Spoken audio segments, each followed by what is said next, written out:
যদি রাসূল কেন ক্ষমা করলেন আর কেন ক্ষমা করলেন না, এই বিষয়ে যদি আমি আলোচনা করি 2 ঘন্টা থেকে 2.5 ঘন্টা সময়ের দরকার। রাসূল কেন ক্ষমা করলেন আর কেন ক্ষমা করলেন না। রাসূল ক্ষমা করে দিলেন ফতে মক্কার দিন, আমরা সেই নবীর উম্মত। লাস্ট মেসেজ, রাসূল যদি ফতে মক্কার দিন মক্কা বিজয় যদি আল্লাহ রাসূল ক্ষমা করে দিতে পারেন, তাহলে আমরাও ক্ষমা করতে পারি কিনা? কথা বলেন, আমরাও পারি কিনা? না মারো কাটো, জ্বালাও পোড়াও, বাটাম ফাটাও, কি করবেন? তারা যে জুলুম করেছে আপনিও যদি সেই জুলুম করেন, তাহলে আপনিও আল্লাহর কোরআনের ভাষায় আপনিও হবেন জালেম। আর আল্লাহ বলে আল্লাহু লা ইউহিব্বুজ জালিমিন, আল্লাহ কোন জালেমরে পছন্দ করেন না। যে কাজ তারা করেছে সেই কাজ যদি আপনি করেন, তাহলে আপনি কি হবেন? তাহলে এই কাজ করা যাবে না, এই কাজ করা যাবে না। তাহলে আজকে আলোচনার শেষ মেসেজ আমি আপনাদেরকে দেব, প্রতিবাদ নয় ক্ষমা করে দেওয়া রাসূলের আদর্শ, প্রতিবাদ নয় ক্ষমা করে দেওয়া নবীর আদর্শ। বলেন, প্রতিবাদ নয় ক্ষমা করে দেওয়া রাসূলের। রাসূল যদি ফতে মক্কার দিন এত নির্যাতন হওয়ার পরে যদি ক্ষমা করে দিতে পারে, তাহলে আমরাও ক্ষমা করতে পারি কিনা? এখন এই ক্ষমা পাইছেন বলে আবার নাচবেন না, আপনাদেরকে সুযোগ দেওয়া হলো তওবা করেন, আল্লাহর কাছে তওবা করেন যে জুলুম আপনারা করেছেন। আল্লাহর কাছে যদি তওবা না করেন, কিয়ামতের দিন আল্লাহর কাছে জবাব দিতে হবে। আর যদি তাদেরকে ওই সমস্ত জালেমদেরকে যদি ক্ষমা করে দেয়, শহীদের রক্তের সাথে আমাদের বেঈমানি হবে।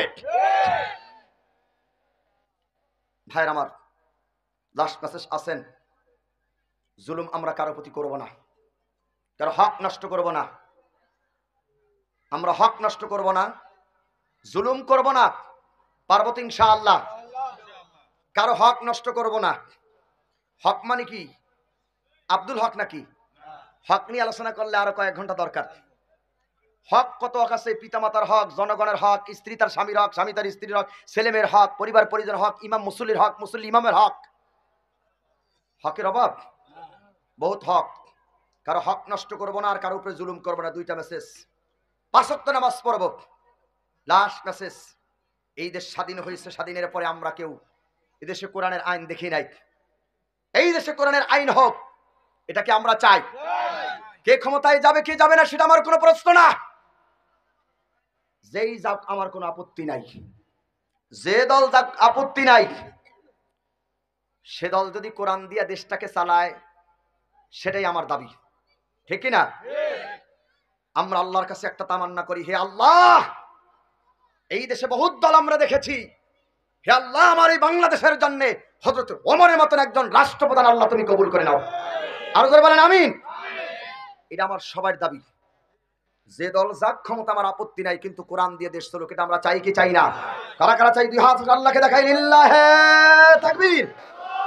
আল কোরআনের আলো, আল হাদিসের আলো, দুনিয়ার মুসলিম, নারায়ে তাকবীর। হাত নামান, রাত অনেক হয়ে গেছে, আর লম্বা বক্তব্য নয়। আবার যদি কোনোদিন সুযোগ হয় কথা শোনাবো ইনশাআল্লাহ। আল্লাহ তাআলা কথাগুলো বোঝার তৌফিক দান, বলেন আমিন। খবরের ব্যবস্থা করছেন না? একটু দোয়া করবেন আমাদের ভাইরা।